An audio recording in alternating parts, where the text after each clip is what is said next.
Thanks for joining us today at Unstuck Your Business Podcast. You went into business with a passion to explore your skills and talents and show the world what you can do to contribute into our society and into our economic ecosystem. But a couple of years into the business and your drive and motivation has dwindled, and now you feel stuck. When you find yourself at this crossroad of thoughts and emotions, how do you deal with it? In this podcast, we talk about the good, the bad, and the ugly of entrepreneurship to help you unstuck your business. We are your hosts, Inés Nazario Vega from Business Essentials Virtual Assistants. And Edith Duran from Reason Marketing. Welcome back to Unstuck Your Business. In today's episode, we will talk about how we can master the art of business operations. Whether you're a startup founder, a seasoned entrepreneur, or an operations leader, this podcast episode is your go-to resource for streamlining workflows, optimizing efficiency, and scaling your business with confidence. We will dive into the strategies, tools, and real-world insights that drive successful operations, and you'll hear from an industry expert, business leader who has cracked the code to running smooth, scalable, and profitable businesses. So if you're looking to eliminate bottlenecks, boost productivity, and take your operations to the next level, you're in the right place. To help us with this topic is a returning guest, Jen Dickel from Seasonal Navigation Organizing. Jen is an online business manager and operations specialist who genuinely loves helping busy professionals and entrepreneurs like you create a smooth workflow and efficient operations. Welcome to Unstuck Your Business Podcast, Jen. We are so happy to have you back. Thank you so much. I love getting to come onto the podcast and chat with you guys. I feel like it's always something that's beneficial and useful and helpful. So I appreciate it. Thank you so much. Well, Jen, for the benefit of our audience, we always ask our guests if they can say a little bit about themselves and their business. So tell us a little bit about yourself and the business. So what I do is I help people not be the bottleneck in their own business. I really try to be a strategic partner in your business. Come in, observe, and figure out what is the best approach on what we need to do in your business and where we need to go based on the vision that you've painted for me. I work with a lot of visionaries who, if they get stuck in the weeds, they don't make it too far. It's like being stuck in the quicksand. So I do. I come into your business and I listen to what you want, and I do all of the devil's in the details things, kind of the lady behind the curtain to make you look awesome and your vision blossom and grow. I do this by doing project management. If you were doing a launch or doing one of the projects I'm working on now, I'm working with a construction company who acquired another division, and we're figuring out how to plug in the people from the new company into the old company, how to incorporate that all in, all of the SOPs in order to manage that side of the business, as well as the hiring and going through all of the hiring process work. Now, that's just one example of something I'm doing. Another is I work with a freight business and I run all of their business from soup to nuts. And I manage the people that take care of their business. So they're completely hands off. So there's a lot of different options with a business manager. I can come in for a season, or I can come in for long term to implement a project or to manage what's going on in your business, as well as the people that are taking care of those activities, really giving you the ability to buy back your time and focus on the areas you're really good, your zone of genius, whatever you want to label it. Because we all started our businesses to do the stuff we love, not to do the stuff that sucks. And there's always stuff that sucks in our business. So we're just we're always like, oh, I gotta get that done. So I really come in and help entrepreneurs, established entrepreneurs, those who have income that's already coming in, not startups. Startups are a whole different animal. I can, but it's not where I particularly work all the time. I work more with established businesses, helping them get to another level is really what we focus on. Jen, Fantastic. one of the things, we've known you, Inez and I have known you for several years now. And one of the things that I see in you is, how one of the typical things that you say in an interview is, oh, I'm detail oriented, or we're looking for a detail oriented. So that word is like kind of thrown out there. But you are actually a very detail oriented person.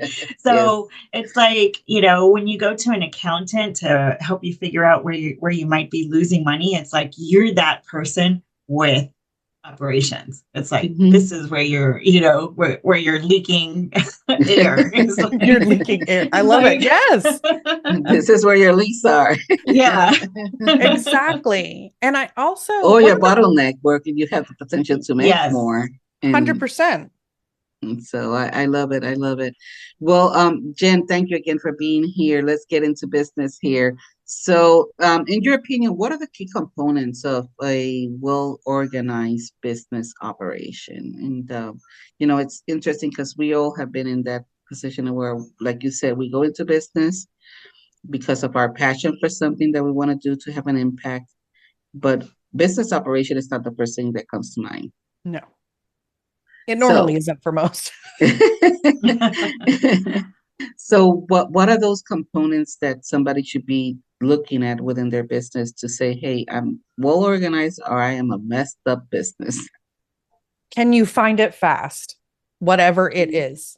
So can you find the receipts fast? Can you get to your billing quickly? If someone was to call you on the phone and say, what is the scope of work that we're focusing on? How quickly can you find that information?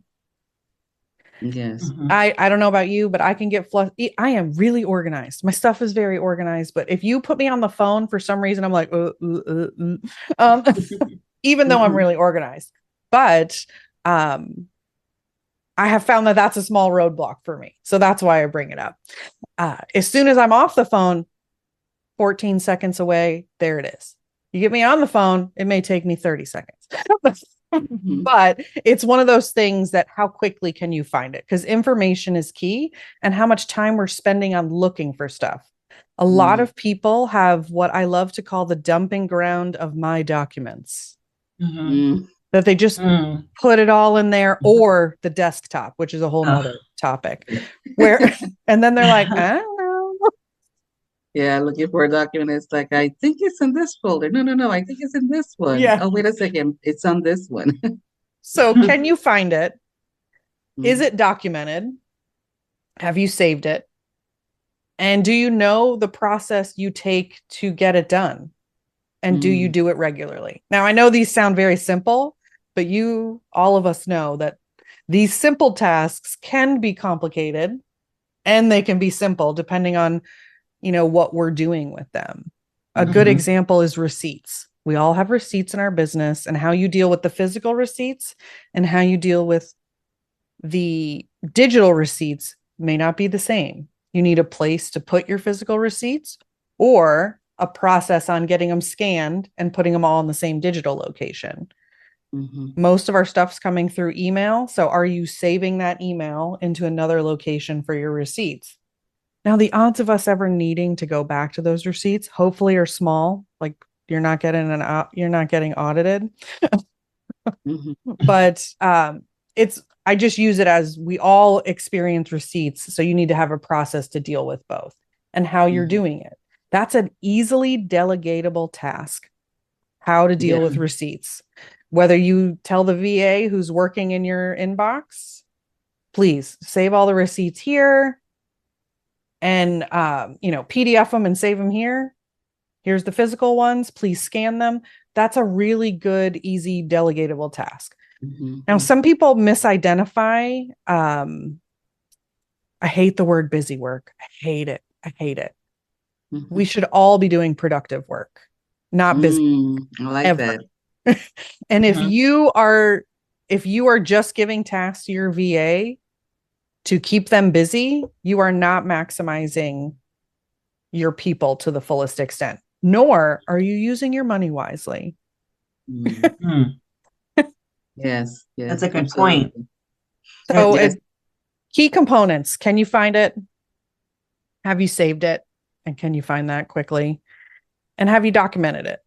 Because documenting it, the process gives you the ability to figure out what you can delegate and what you should or shouldn't is probably a better way, or what you're willing is really a better way to make that topic. Because sometimes as new business owners, you're like, I'm willing to delegate this area, but I'm not willing to delegate this area. Yes. Yes. Going back to the receipts issue, because I think that's a big one for most business owners. I see it all the time. People that have shoe boxes filled with receipts. And they say, well, if I get audited, I'll just give them the shoebox. And the thing of the matter is that within that shoebox, there's categories, right?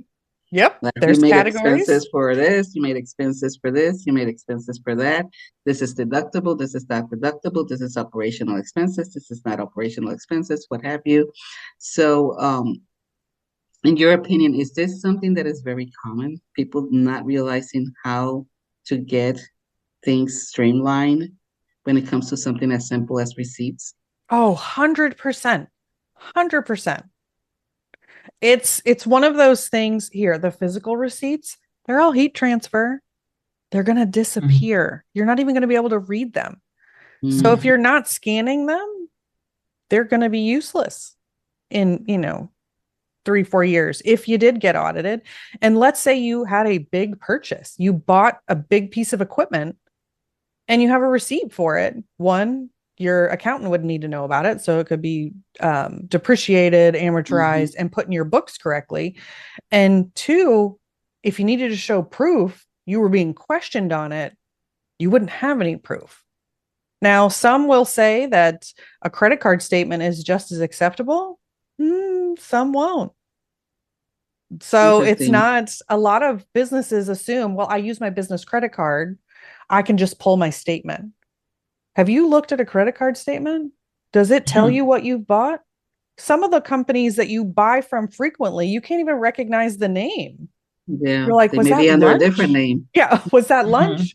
Or was that, a printer? Look.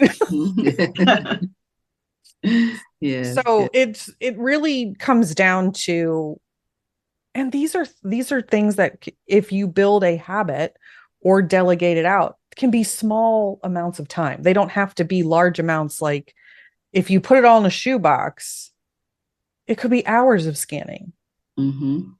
If you're having a VA focus on it for 10 minutes, it's done. Like 10 minutes regularly. Like that's the difference in it. And especially if you start to delegate your accounting out. I just started to delegate my bookkeeping out, which was a big thing for me. And when I handed over her stuff, she literally gave me a request for bookkeeping for 6 months. Within 30 minutes, I was able to email her everything. And that was me uploading it to her location and, following her process. But my stuff was easy to find.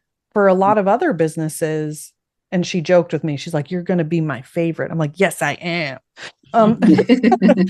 But for a lot of other businesses, they were like, oh, well, where's my bank statement? Oh, where's my credit card statement? Oh, where are the receipts? Like it would have been a hunt and peck, especially if you do what I call the My Documents black hole. Because then you're searching, where's my statement? Where's my this? Or having to go re-download it all. Yeah. And that's another simple thing too. Banks only keep your statements for up to 2 years.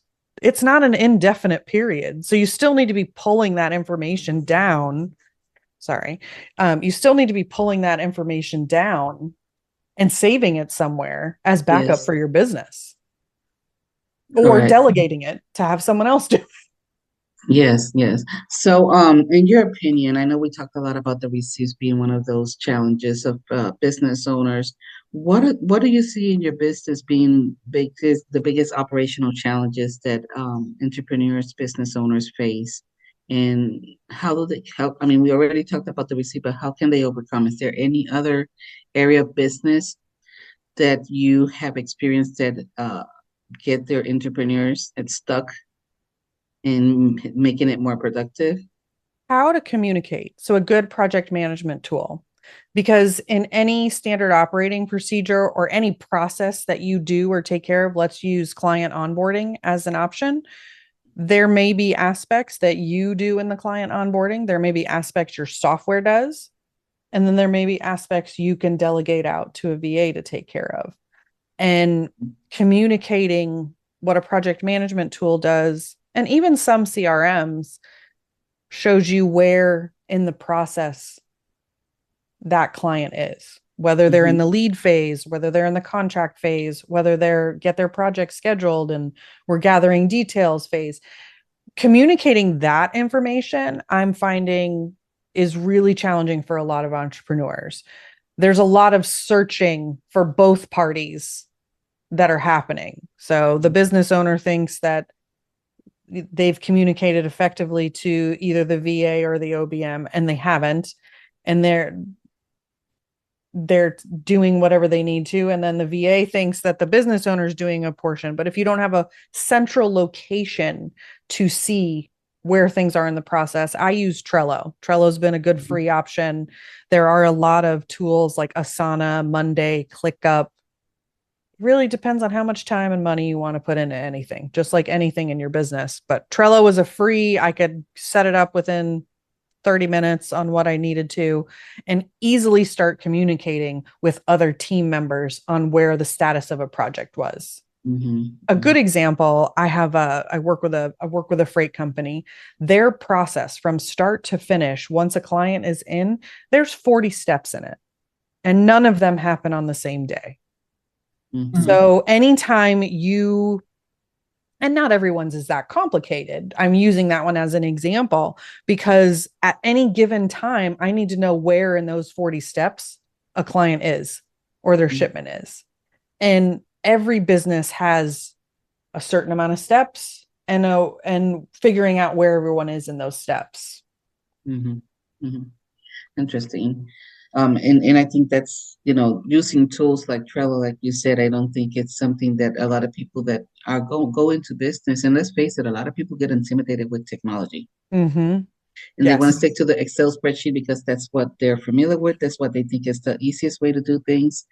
And I was there. I'm not, shaming or judging anybody that is there. And you got to start somewhere to get organized, right?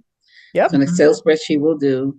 But when you start to get into a size and where, okay, Excel spreadsheets are not working in my favor, let's start using some other tools to track things better and to document things better as well. Feeling overwhelmed by your to-do list, emails, scheduling meetings, managing customer inquiries, social media. The list never ends, but guess what? You don't have to do it all. Let a virtual assistant from Business Essentials, Virtual Assistant, help you say goodbye to the mundane task of running your business and reclaim your passion over essentials. From administrative tasks, customer support, social media, marketing, and more, we've got you covered. It's like having an extra pair of hands without the overhead. Ready to work smarter, not harder? Visit us today at businessessentialsva.biz. Again, businessessentialsva.biz, and get the help you need today. Something I see a lot also, because I encourage a lot of my clients to get a CRM, which is, a similar sort of tool where it manages the flow. But a question that comes up a lot is, which one is the best? Which one should I get? And identifying what, and that, really that's not the right question. The question is, what do you need? First you need to know what is happening. What is that procedure that you have from, when the inquiry is submitted to when the sale happens, and then how do you keep, stay involved with your customer following up. So what are your suggestions, Jen, for selecting the right sort of project management tool for a company? So I actually do setups for Dubsado and Go High Level. And one of the first things I ask people is, what is your sales process? Before we're going to do anything, I want to identify what your sales process is, because CRMs are great for managing leads to sales, They're not necessarily great for managing, air quote, the project itself, but they're great at managing the client, is a better way to put it, and making sure the client's done their contract and paid, and you're communicating effectively about those things. It is really about identifying your process.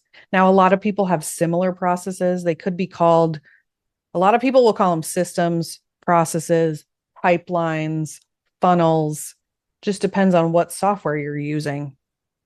And the first thing is always knowing your process, because if you know your process, you know what areas you can plug in to your CRM and what areas you need to do outside of your CRM. And until you know those details, you really can't effectively use your CRM. A lot of people come into using, oh, yeah, I need a CRM. I need a CRM. And you're like, oh, okay, great. No problem. Did you identify your process? Why would I do that? I just do it. I'm like, well, that's good that you just do it. But in order, we need to be able to plug it in and make sure you're using the right tools and being efficient. So let's document it, put it down on paper. And I send them either a digital form to do it or a physical form, depending on what type of person they are. They have either option. And then we have a meeting and we kind of dive through it and say, are you manually doing this? Or are you wanting the software to do it? And go through each step. And that's what really helps. Now, of course, workflows and automation will help with future stuff, but you can't plug that stuff in until you know the pieces and parts. And you typically have to build the pieces and parts before you can automate and do workflows. So it's similar to, you need the boat before you can go fishing. And yeah, I get it. Yeah. Yeah, that's interesting. And I, going back to Edith's question, I think that's one of the things that I deal with a lot with prospective clients when we start talking about automating processes, is the overwhelming amount of automation tools that we have in the market. And I'm learning slowly but surely, like you said, what kind of business are you running and what are your processes? And then we can suggest a tool. For example, I heard about this tool called Pipeliner. Well, Pipeliner is mostly for like business coaches, wellness studios and things like that. Like they are like very targeted. They understand the processes for that industry. In that tool, it's tailored to that specific industry. Edith introduced me this past week. I was working with a plumbing and heating company. And Edith introduced me this week to another tool called House Call Pro. And that was specific for this trade industry, the electricians, the plumbers, the heating, the handyman kind of projects. So again, it's like sitting down, because you're right. I cannot tell you how many times I get clients and prospective clients asking me, so what do you think, what technology I should be using for my business? It's like, okay, let's break it down. What is your business doing first? 100%. And then we can identify the right tool for your business. But I think, it is overwhelming for business owners to think about technology for their business. And with the upcoming AI technology, it's even crazier. It's like, which AI technology? I mean, I get this question all the time. So what do you think about AI, and how should I use AI in my business? It's like, well, let's sit down and talk about what is it that you want to do with AI. And then we can identify how we're going to plug it in. How about we document your process and figure out where to plug it in? And AI can help you do that actually too. Yeah, You can put like little bits and pieces of what you do, and the AI will help you with kind of at least drafting a process that you can take a look at and say, okay, this is the way I want to run my business.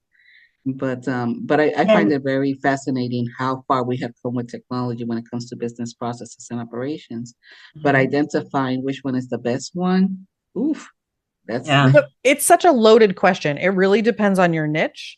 It depends on your niche, avatar, the person you provide for.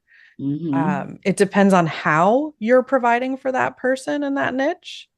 And like you brought up before, there are certain softwares that fit certain services, whether it be a service-based business or a product-based business. They all make a difference in which ones you would choose. Are you doing a digital product versus a physical product? Do you need a shop? Do you not need a shop? Like all of these are questions that can come in handy and help plug into the right software. And here, the real answer to that question is, what software are you willing to devote time to?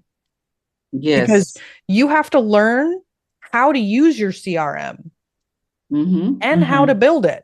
So if you're not willing to learn how to build it, fine, pay someone like me to do it. But you still need to learn how to use it. So you still have to devote time and energy to actually catering to your client in it. And it will require more energy up front, just like learning anything else, and getting used to it and developing your processes and systems there. And yeah, it's going to feel awkward in the beginning because you're doing something new. Like nobody goes to the gym and can automatically, lift 1 million weights. It doesn't work. We all have to start somewhere. And the same is with a CRM. So if you are not willing to dedicate a lot of time, and you said, what's the best CRM to me? I would plug you into a CRM that is easy to start and can get you off and running in a weekend. And go ahead. Well, something that comes up while you're talking is this seems like it could be such an overwhelming process. Just 100%. Identifying first what the problem is, what the problems are, because it's normally not just one. The solution for it, and then how you're going to completely transform your business operations that you've been doing for the past however many months, years, decades, whatever it may be, to now be something different, and everybody that works for you now has to be on board. It's like, that's a lot to digest. So, maybe a way to trim it down is, what problem are you trying to solve now? And then just kind of go down the line. And I'm wondering if that's some a type of assessment that you may go approach your clients with, like, what problem are you trying to solve now? And maybe what problems are the ones that arise at the top of the list that you've seen? When I do a discovery call, I kind of gather that type of information because it is a little bit different for most people. And then again, when we do what I'll call a deeper dive. So most people don't automatically say, here, I'm going to give you, $5,000 to build my system. They want to test you out a little bit. It's normal. Everyone wants to kind of test drive. So they may do a strategy call. So in those strategy call, we would identify, let's say, your top 3 problems. Could be one, but like you said, most people don't have just one. And then we figure out which one is the priority out of the ones we talked about. And then we identify, okay, well, let's brainstorm some solutions based on the time you're willing to spend, the money you're willing to spend, and the people you have, because every business has those for the most part. And you figure out what that is. And then the last part of those strategy calls is coming into defining a plan that's going to be executed. Now, when you do a strategy call, the idea is for the business owner to take the plan that you guys have just discussed and execute it. Sometimes they realize after that they're only willing to do part of it, and then they need to hire it out because it's going to require more energy than they can devote. But it is a great way to flush out what the problem really is, and talk about their business in that brainstorming part, and really get them thinking about their business differently, and then identifying a plan. Because you and I know that even though you've identified a plan, it doesn't always execute the way we thought it would. Yes. Based on circumstance, money, whatever. And so you just regroup. I always joked when I worked in construction and said, I'm the lady who keeps the train on the tracks. But if the train gets off the tracks, I know how to get it right back on the track. And that is the nature in when you're building your processes. You are going to fall off the track. and you just need to redirect, and it's okay. And sometimes I used a software that I thought was going to work, and sometimes I got to switch gears, but not bringing emotion into it, bringing more logic, because, oh, I've spent so much time and money and this or that. Well, if you've blown the tire out and it's irreparable, you don't just leave the car there. Mm-hmm. You get a tire. Mm-hmm. And sometimes, and the tire being new software, like sometimes it's not the best option. And you have to switch gears, but being willing and open, even though you may have spent a lot of time, money, and energy, you just realize when you're into something that it's not the best solution. And you don't know until you try for a lot of times. Mm-hmm. And I feel with a lot of business owners, they don't, that willingness to try. They're like, well, I just want to be done with it and only do it once. I'm like, that's unrealistic. Right. Well, talking about that, switching a little bit gears, I do have the question of those what I like to call resisting entrepreneurs, people that they know that they have a awareness that they need to do something different with their business, but they put so much resistance to the change or to even investing time to sit down and look at the processes, or investing time to put the processes together and implement. How do you overcome that? Because I will imagine in your line of work, you will come across people that are like very go-ho in the beginning. Yes, I need to change my processes. Something is not working. I'm either losing money or I can be making more money. But when you start doing the work, you start dealing with the resistance. How do you Mm-hmm. overcome? It's a very good question. And I am tenacious by nature. That is part of my personality. So when it starts to suck, and every project will at some point, no matter how much you love it, you have to be able to push yourself over the finish line. And when you get resistance from people that are participating in that process, it just makes that sucky part last longer. But it's really identifying what is really the roadblock for them. Mm, And how can I help them get over that roadblock? So providing solutions to say, these are the things we need in order to get over this roadblock. And sometimes stuff has to stop. Stuff has to get a little painful sometimes. It doesn't happen with every client. We're using an extreme case here, but being willing and assertive to say, well, the project stops until you can take care of this part. Because a lot of times, if you don't, and you continue to do that string along, it takes so much energy out of both parties that, one, the project won't get complete, and two, it drags on forever. Yes. So Yeah. by stopping and being able to say, this needs to stop, this part of the project needs to stop until we can address A, B, and C. Okay. There's no perfect decision either. I think that the analysis paralysis and perfectionist tendencies are in a lot of entrepreneurs, and helping them go, sometimes we got to put out stuff that's just good, not great. Mm-hmm. And that helps you get better because you learn more along the way instead of putting nothing out. Yeah. So it's really about communicating, coming up with solutions, and then learning when to say, well, we need to halt things until we can get X, Y, and Z done. Yeah. Yeah.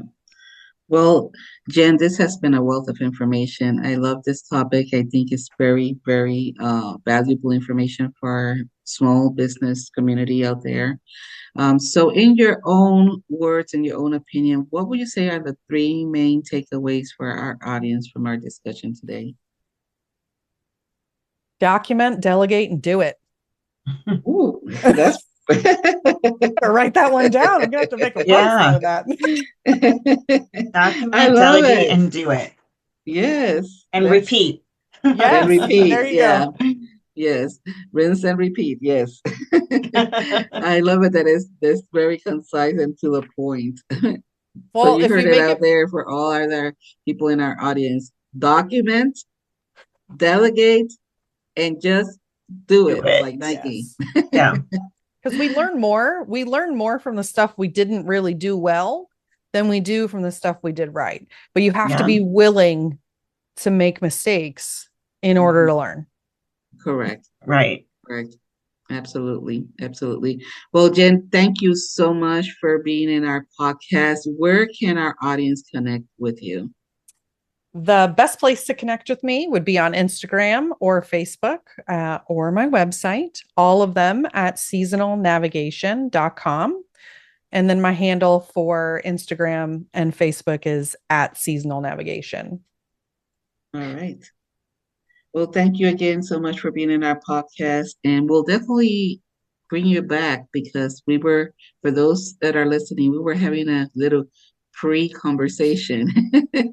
And we will be bringing Jen back to talk about the difference between online business management versus virtual assistants.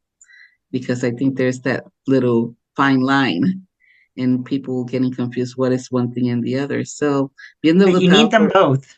We need them both. We need them both. So just for our audience, be on the lookout. We will be bringing Jen back for that discussion. So thank you again, Jen. And, we wish you a great weekend because we're recording this on the weekend. And thank you again for being with us. Thank you so much for the opportunity. And I can't wait to come back and chat again. If you're hearing this message, you've listened to the entire episode. And for that, we want to thank you. Let us know what you think about today's topic by leaving us a comment and a review of our podcast. And if you found some value on the information shared in this podcast, please subscribe and share. And you can find us on our Facebook page, Unstuck Your Business, and join the conversation and engage with other entrepreneurs as together we help each other unstuck our business. Until next time. Until next time.